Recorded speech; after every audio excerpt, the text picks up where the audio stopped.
BJP और जदयू सौतेला भाई है, यह किसने कहा? लोक जनशक्ति पार्टी के ट्वीट के जरिए ये बातें कही गई। उसके बाद बिहार की राजनीति में जो सवाल जवाब का दौर था वो और गर्मा गया। बिहार में मध्यावधि चुनाव के लिए ऐसे ही बात हो रही थी। उसके बाद फिर जब बिहार में नाइट कर्फ्यू लगती है, नीतीश कुमार जब प्रेस कॉन्फ्रेंस करके नाइट कर्फ्यू की बात कहते हैं, 9 बजे के बाद की एक अलग नियमावली, कोरोना महामारी के दौरान जो नाइट कर्फ्यू था उस पर जब बात करते हैं तो बीजेपी की तरफ से इस बात के लिए कई बार सवाल और जवाबों का दौर चलता है। फिर क्या हुआ? फिर हुआ ये कि संजय जायसवाल ने अपनी बयानों में नीतीश कुमार के ऊपर टोका टिप्पणी करने का बात की है। ये जदयू के नेता ने आरोप लगाया है या कहा है। जदयू के किस नेता ने कहा है? जदयू में जो अभी अभी ज्वाइनिंग किए हैं, 2 महीने पहले ही अपनी पार्टी को विलय कराए हैं, उपेंद्र कुशवाहा। संसदीय बोर्ड में वो जदयू के हैं, अहम जिम्मेदारी में है पार्टी और संगठन में। मगर उसके बाद उपेंद्र कुशवाहा का सीधे संजय जायसवाल को घेरना बीजेपी को रास नहीं आई और वो इतनी बड़ी बातें कह गई। उसके बाद बीजेपी के मंत्री सम्राट चौधरी ने कहा कि अभी उपेंद्र कुशवाहा को पत्रकार जब पूछ रहे थे तो उसके बाद कहे सम्राट चौधरी यानी बिहार सरकार में जो पंचायती राज मंत्री हैं, सवालों और जवाबों में कहा कि उपेंद्र कुशवाहा के बारे में कि वह अभी नए मुसलमान बने हैं, ज़्यादा प्याज खाएगा। ऐसे सवालों करके सम्राट चौधरी आखिर क्या जवाब देना चाहते थे?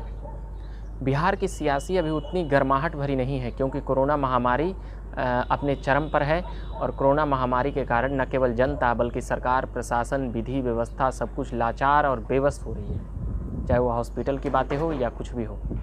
बिहार में पंचायत का चुनाव होने वाला था, उसकी भी तिथि बढ़ गई है। इन सभी के बीच बिहार की राजनीति में जो गर्माहट है वह शांत नहीं हो रहा है।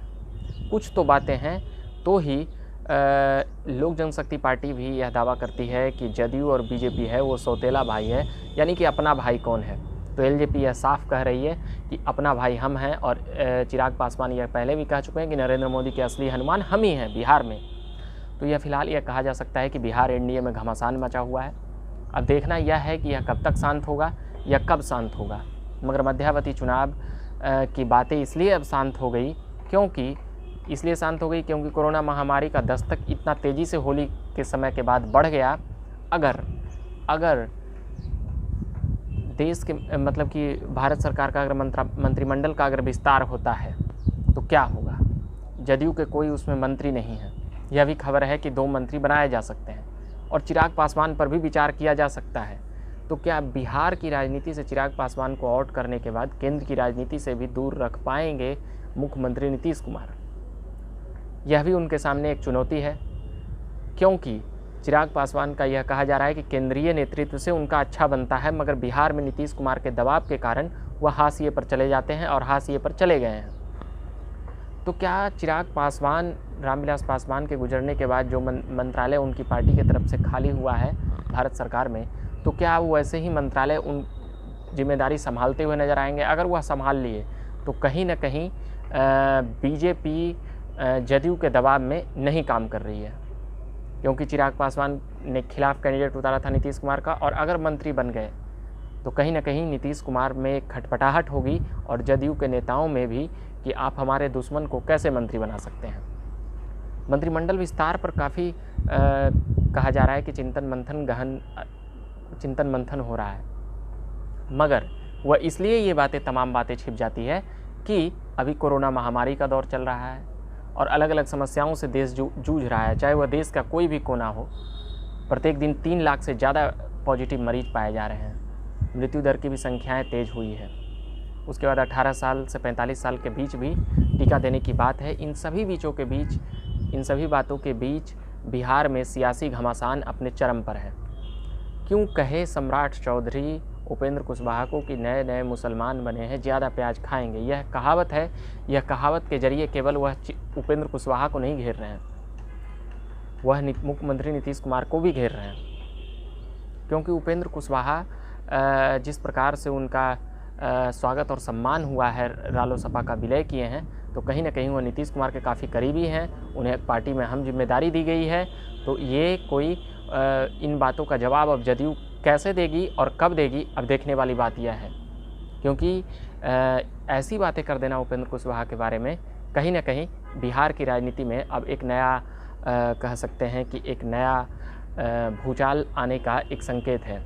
पहले उपेंद्र कुशवाहा सबसे पहले नाइट कर्फ्यू को लेकर यह विवाद हुआ था और नीतीश कुमार पर बिहार के प्रदेश अध्यक्ष संजय जायसवाल और भी बीजेपी के कई नेता बैठक में ये बातें जग जाहिर हुई थी और उसके बाद ये बातें मीडिया में भी आई।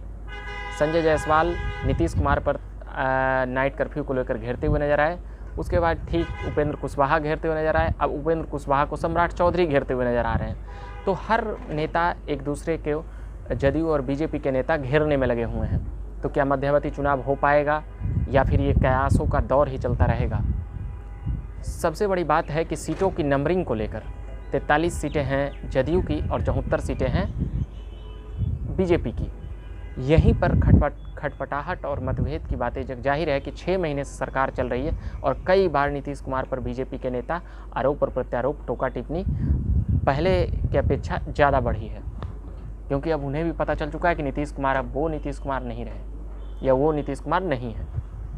तब ही नीतीश कुमार पर इस प्रकार से मध्यवर्ती चुनाव का भी बातें रह कर आता है और बीच में चिराग पासवान का स्टेटमेंट एक जो कहते हैं बीजेपी के उन नेताओं के लिए, उन नाराज़ नेताओं के लिए जो नीतीश कुमार से नाराज़ चल रहे हैं, उनको टॉनिक का काम करता है। और चिराग पासवान जिस प्रकार से प्रधानमंत्री का हनुमान बनने का दावा करते हैं, वह खुलेआम मंचों से कह देते हैं। भले ही बीजेपी के नेता बिहार में नीतीश कुमार के दबाव में न कह पाएँ या केंद्रीय नेतृत्व के कई नेता नीतीश कुमार के चलते उन संबंध खराब न हो जाए, इसलिए चिराग पासवान को किनारे लगाए हुए हैं। मगर अगर चिराग पासवान अगर केंद्र में मंत्री बनेंगे तो बिहार की राजनीति में भूचाल आएगा, ये बातें तय है। तो अभी के लिए फ़िलहाल हम इतना ही कहेंगे। कोरोना जैसी तमाम बीमारियों पर भी जो महामारी चल रहा है वह एक दुखद घटना और खबर है। नासिक में ही जाकिर हुसैन हॉस्पिटल में ऑक्सीजन पाइप फटने से 22 लोगों की मौत हो गई, यह दुखद खबर है। उसके बाद हम तमाम खबरों और मुद्दों के साथ रहेंगे। बंगाल चुनाव पर भी हम आते रहेंगे, कुछ न कुछ खबरें बताते रहेंगे। अभी के लिए इतना ही कहेंगे। झकास वाला चैनल को आपने सब्सक्राइब नहीं किया हो तो सब्सक्राइब कीजिएगा और फेसबुक पेज को भी लाइक कीजिएगा। धन्यवाद।